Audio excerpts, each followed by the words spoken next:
नमस्कार दोस्तों, स्वागत है आप सभी का हमारे YouTube चैनल देव जी के ट्रिक में। तो दोस्तों यहाँ पर इकोनॉमिक्स का टेस्ट लगाएंगे जो कि आपके 25 क्वेश्चन हैं और संभवतः अगर आप ये 25 क्वेश्चन लगाते हैं तो आपके इकोनॉमिक्स का यहाँ पर 30% आपका सिलेबस कंप्लीट भी हो जाएगा। तो आइए स्टार्ट करते हैं। आपका पहला क्वेश्चन है और अगर आप नए हैं तो हमारे चैनल से जुड़ सकते हैं। ये टेस्ट हम जो ले रहे हैं ये आपका जो क्रैश कोर्स है, क्रैश कोर्स जो अभी तक हमने पढ़ाया है उसी का यहाँ पर अभी टेस्ट ले रहे हैं। तो चलते हैं यहाँ पर स्टार्ट करते हैं। आपका पहला क्वेश्चन है, अर्थव्यवस्था से क्या तात्पर्य है? अर्थव्यवस्था से क्या तात्पर्य है? ऑप्शन यहाँ पर 4 आपके दिए गए हैं। तो यहाँ पर आपका सही जवाब क्या हो जाएगा? तो अर्थव्यवस्था का तात्पर्य होता है देश की समस्त आर्थिक गतिविधियों का समन्वय करना, अर्थात आपका यहाँ पर सी सही जवाब हो जाएगा।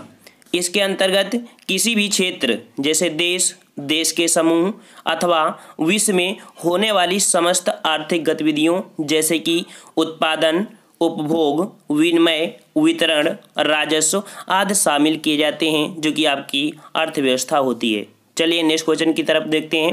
क्वेश्चन आपका है, आधुनिक अर्थशास्त्र का जनक किसे कहा जाता है? आधुनिक अर्थशास्त्र के जनक किसे कहते हैं? तो आपका सही जवाब यहाँ पर फर्स्ट हो जाएगा, एडम स्मिथ को बोलते हैं। ठीक है, एडम स्मिथ को यहाँ पर अर्थशास्त्र का जनक कहते हैं और इन्होंने एक पुस्तक भी लिखी थी, काफ़ी प्यारी पुस्तक है, wealth of Nations. Wealth of nation जो कि 1776 ईस्वी में आधुनिक अर्थव्यवस्था के मूल बिंदुओं पर यहाँ पर फोकस किया गया था और इसी पुस्तक में ही अर्थव्यवस्था के संदर्भ में अदृश्य हस्त की अवधारणा भी आपकी दी गई है। नेक्स्ट क्वेश्चन आपका है, एक बंद अर्थव्यवस्था क्या है?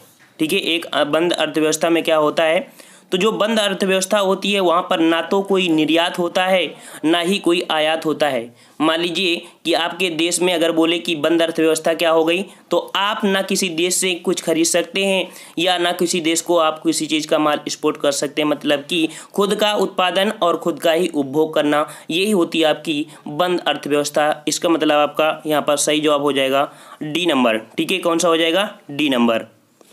यहाँ पर एक पॉइंट और कह सकते थे कि अर्थव्यवस्था में एक देश का अगर उदाहरण का नाम लें कि जैसे उत्तर कोरिया है, उत्तर कोरिया, तो उत्तर कोरिया आपकी बंद अर्थव्यवस्था का एक उदाहरण माना जाता है। नेक्स्ट क्वेश्चन देखते हैं। यहाँ पर क्वेश्चन है कि निम्नलिखित में से किस राज्य में औसत प्रति व्यक्ति आय सर्वाधिक है? ठीक है, औसत प्रति व्यक्ति आय सर्वाधिक कहाँ पर है? आपका सही जवाब क्या हो जाएगा?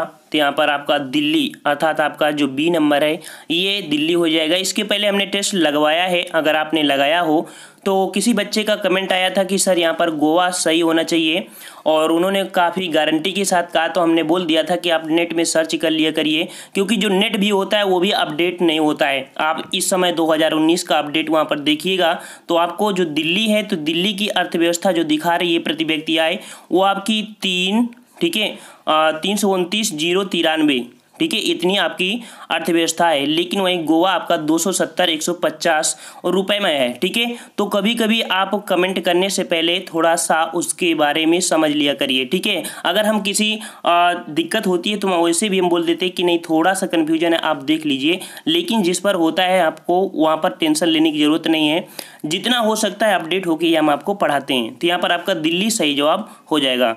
नेक्स्ट क्वेश्चन की ओर चलते हैं। क्वेश्चन आपका है, भारत में राष्ट्रीय आय की गणना किसके द्वारा की जाती है? तो भारत में राष्ट्रीय आय की गणना किसके द्वारा की जाती है? तो डी नंबर आपका हो जाएगा केंद्रीय सांख्यिकी संगठन। केंद्रीय सांख्यिकी संगठन जिसे कि CSO के नाम से भी जाना जाता है और इसका संगठन आपका हुआ था 2 मई 1951 ईस्वी को हुआ था। इसका मुख्यालय आपका नई दिल्ली है। ठीक है, इसका मुख्यालय कहाँ पर है?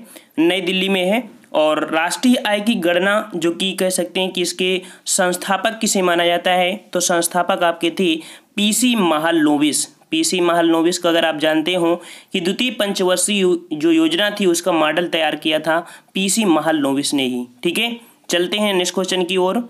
और फिर से एक यहाँ पर आवश्यक सूचना है कि 5 तारीख को, ठीक है, 5 तारीख से आपकी लाइव क्लास रात 8 बजे, ठीक है, रात 8 बजे आपकी लाइव क्लास चलेंगी जैसा कि वीडियो एग्जाम में आपकी प्रॉपर चल रही थी। ठीक है फ्रेंड्स, तो चलते हैं यहाँ पर देख लेते हैं। क्वेश्चन आपका है, शुद्ध घरेलू उत्पाद जिसे कि NDP के नाम से जानते हैं, तो शुद्ध घरेलू उत्पाद एनडीपी प्राप्त किया जाता है। तो कैसे प्राप्त करते हैं शुद्ध घरेलू उत्पाद? तो देखिए यहाँ पर आपका क्या होता है, सी जवाब पर फोकस कीजिए, सी आपका सही जवाब होगा कि जो एनडीपी होती है, एनडीपी आपकी होती है वो क्या होती है, जीडीपी को घटाकर की जाती है। अर्थात जीडीपी में मूल्य ह्रास को घटा देंगे तो आपकी एनडीपी आ जाएगी। मूल्य ह्रास मतलब कह सकते हैं कि मूल्य ह्रास की दर का जो कि कह सकते हैं कि किसी प्रकार की कमी आ जाना वास्तविक मूल्य पर, वही आपका होता है यहाँ पर मूल्य ह्रास। ये आपको समझ में नहीं आएगा, आपको लाइव क्लास में यहाँ पर बहुत ही अच्छे से समझाने का प्रयास करेंगे। जब आप लोग बोल दोगे नहीं हाँ सर आप समझ में आ गया है, तभी अगले क्लास हम बढ़ाएंगे। ठीक है, तो चलते हैं नेक्स्ट क्वेश्चन की ओर। क्वेश्चन आपका दिया है, भारत में राष्ट्रीय आय को मापने के लिए प्रयोग किया जाने वाला आधार वर्ष क्या है? तो राष्ट्रीय आय को मापने वाला आपका आधार वर्ष है, जो कि आपका सही जवाब यहाँ पर हो जाएगा। कौन सा हो जाएगा? तो यहाँ पर आपका सी हो जाएगा, वर्ष 2011-12। ठीक है, वर्ष 2011-12 जो है ये आपका राष्ट्रीय आय की गणना का आपका आधार वर्ष है। और इसी जनवरी 2015 में केंद्रीय सांख्यिकी संगठन अर्थात केंद्रीय सांख्यिकी कार्यालय की अनुशंसा पर आपका अपनाया गया था। तो ये क्वेश्चन आपके सभी आपके आते रहते हैं। नेक्स्ट क्वेश्चन की ओर चलते हैं। क्वेश्चन है, भारत में सर्वप्रथम राष्ट्रीय आय का आकलन किसने किया था? तो भारत में सर्वप्रथम राष्ट्रीय आय का आकलन जो किया था दादा भाई नौरोजी ने किया था। ठीक है, दादा भाई नौरोजी ने किया था। आपके कब किया था? तो 1867 में। ठीक है, 1867 में किया था। उन्होंने एक पुस्तक भी लिखी थी, काफ़ी अच्छी पुस्तक है, पूछी भी जाती है, poverty and un-British rule in India. फिर से सुनिए, poverty and un-British rule in India में भारत की प्रति व्यक्ति आय 20 रुपये बताई थी। कितने रुपए? 20 रुपये बताई थी। नेक्स्ट क्वेश्चन की ओर चलते हैं। क्वेश्चन आपका है, सकल घरेलू उत्पाद और विदेशों से अर्जित शुद्ध कारक आय का योग कहा जाता है। तो भाई जो जीडीपी होती है, तो जीडीपी तो आपकी होती है देश की, लेकिन यहीं पर अगर विदेशों की भी आय को अर्जित कर लिया जाता है तो उसे क्या कहते हैं? तो उसे क्या कहते हैं भाई? आपका सही जवाब यहाँ पर क्या हो जाएगा? तो आपका सही जवाब हो जाएगा यहाँ पर ए नंबर पर आप फोकस करिए, सकल राष्ट्रीय उत्पाद अर्थात जीएनपी के नाम से जानते हैं। ठीक है, जीएनपी आपका फर्स्ट नंबर यहाँ पर सही हो जाएगा, जीएनपी। ठीक है, जीएनपी आपका शुद्ध हो जाएगा। चलते हैं नेक्स्ट क्वेश्चन की ओर। क्वेश्चन आपका कह रहा है, राष्ट्रीय आय मापने की सबसे उपयुक्त विधि कौन सी है? राष्ट्रीय आय को मापने की सबसे उपयुक्त विधि कौन सी है? तो यहाँ पर आपका सही जवाब हो जाएगा सी नंबर, मतलब कि शुद्ध राष्ट्रीय उत्पाद कौमा कारक लागत। ठीक है, शुद्ध राष्ट्रीय उत्पाद कौमा आपका कारक लागत, यही आपका होता है जिससे हम लोग राष्ट्रीय आय की उपयुक्त विधि मानी जाती है। ठीक है, चलते हैं नेक्स्ट क्वेश्चन की ओर। 11वीं पंचवर्षीय योजना का शीर्षक अर्थात मुख्य उद्देश्य क्या था? तो 11वीं पंचवर्षीय योजना का आपका मुख्य उद्देश्य क्या रहा है? यहाँ पर आपका सही जवाब हो जाएगा डी नंबर, अर्थात तीव्रतर एवं अधिक समावेशी विकास अर्थात वृद्धि। तो डी नंबर आपका हो जाएगा। 11वीं पंचवर्षीय योजना बहुत पूछा जा रहा है इस समय, तो आपका क्या हो जाएगा? तीव्रतम एवं अधिक समावेशी वृद्धि की ओर। ओके, चलते हैं नेक्स्ट क्वेश्चन। यार क्वेश्चन आपका है यहाँ पर, क्वेश्चन कह रहा है, राष्ट्रीय विकास परिषद अर्थात एनडीसी नेशनल डेवलपमेंट काउंसिल का अध्यक्ष कौन होता है? तो अध्यक्ष कौन होता है?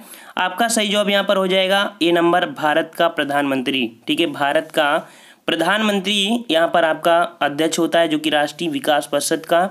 और राष्ट्रीय विकास परिषद से अगर क्वेश्चन बनाया जाए तो यही होगा कि 6 अगस्त 1952 को राष्ट्रीय विकास परिषद की स्थापना की गई थी।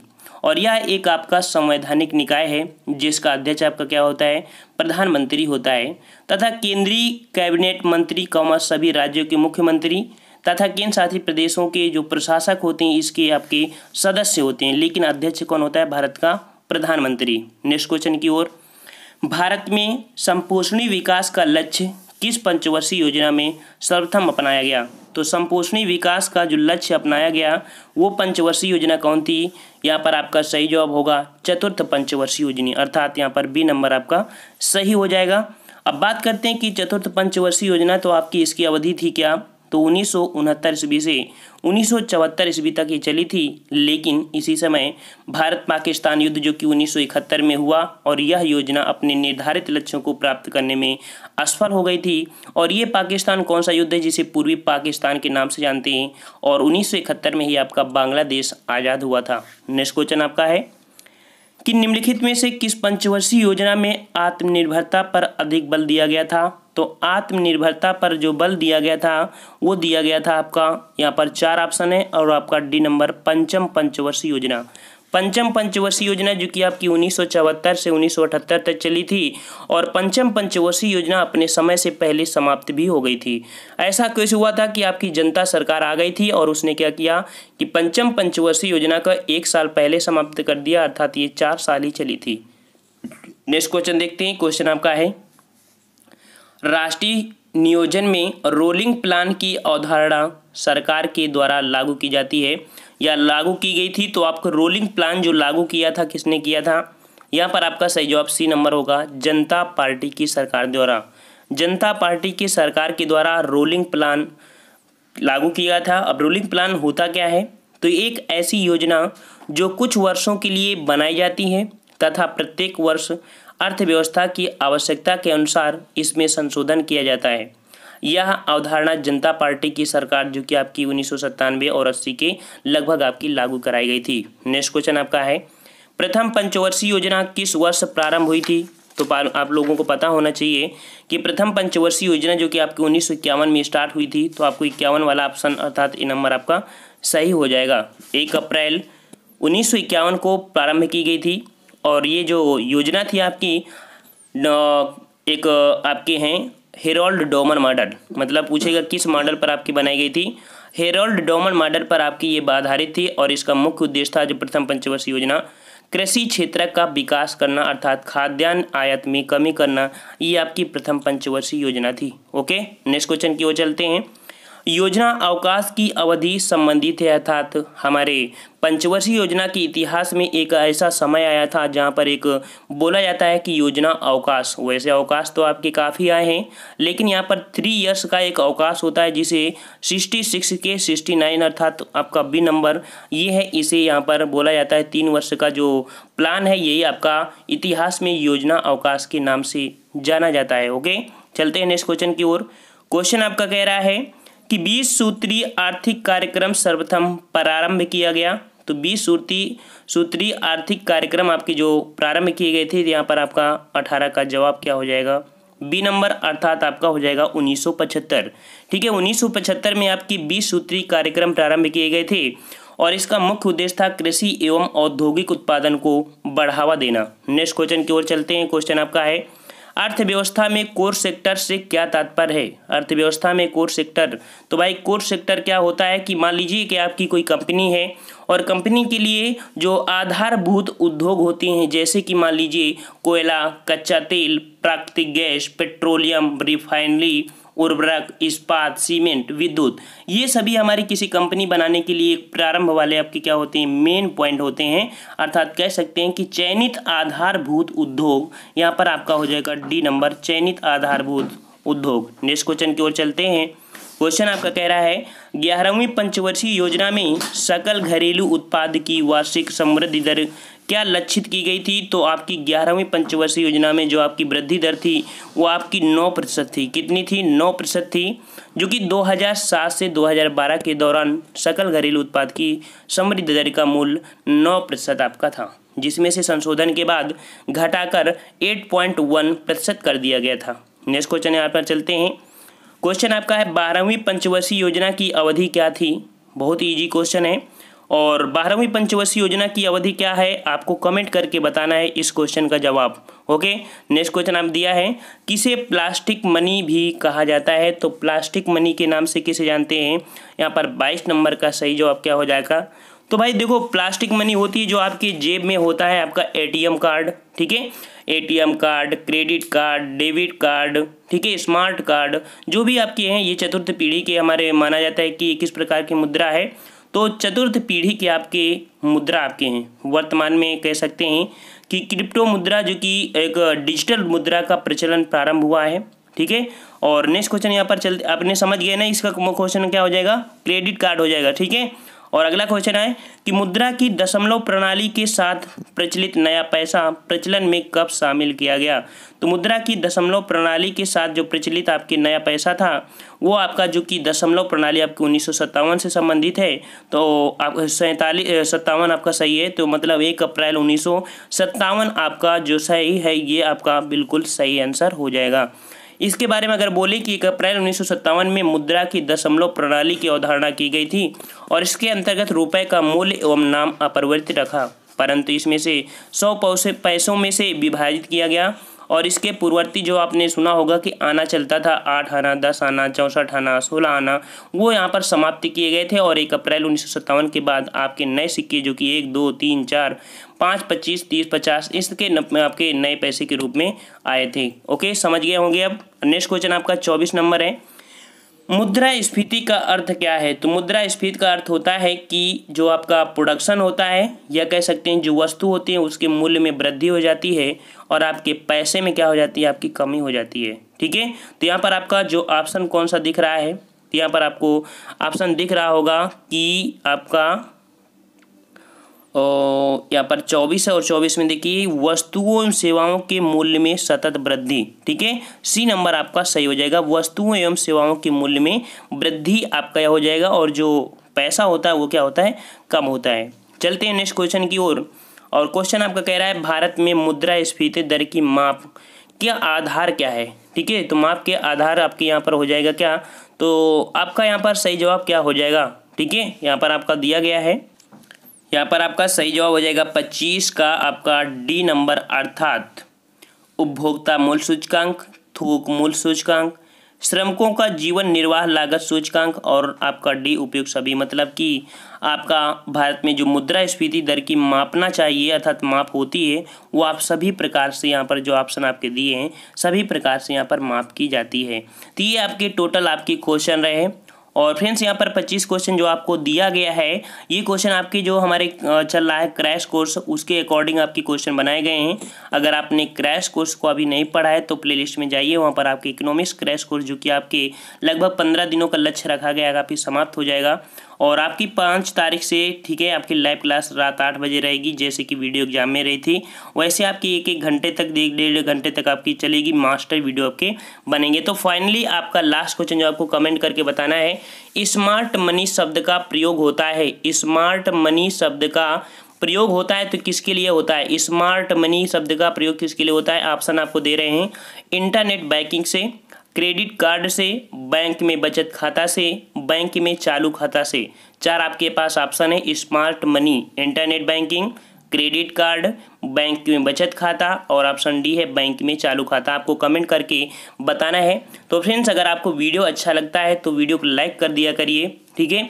काफ़ी मेहनत से पढ़ाया जाता है, आपको लगता है नहीं सर ने तो पढ़ा दिया और हमारा फ़र्ज है हमने पढ़ लिया, थोड़ा सा अगर सपोर्ट आप लोग कर देंगे तो कितना अच्छा लगेगा, ठीक है। तो वीडियो को लाइक कर दिया करिए। हम ही नहीं कहते हैं, आप किसी भी चैनल से अगर आप एक नंबर की अगर आपको हेल्प मिलती है, आपको फ्री एडवाइस देते हैं, फ्री आपको पढ़ाते हैं, तो आपको मेरे ही चैनल में, आपको हमारे चैनल में करना है डिसलाइक कर दीजिए। लेकिन किसी भी चैनल से अगर 1 नंबर की भी आप पढ़ाई करते हैं, फ्री पढ़ाई करते हैं, तो एक लाइक दे दिए करिए। उसके अंदर एक जुनून आ जाता है कि नहीं वाकई में बच्चों को सपोर्ट कर रहे हैं, बच्चे भी हमको सपोर्ट कर रहे हैं। तो फ्रेंड्स हम लोग मिलते हैं नेक्स्ट वीडियो में, तब तक के लिए धन्यवाद। जय हिंद, जय भारत।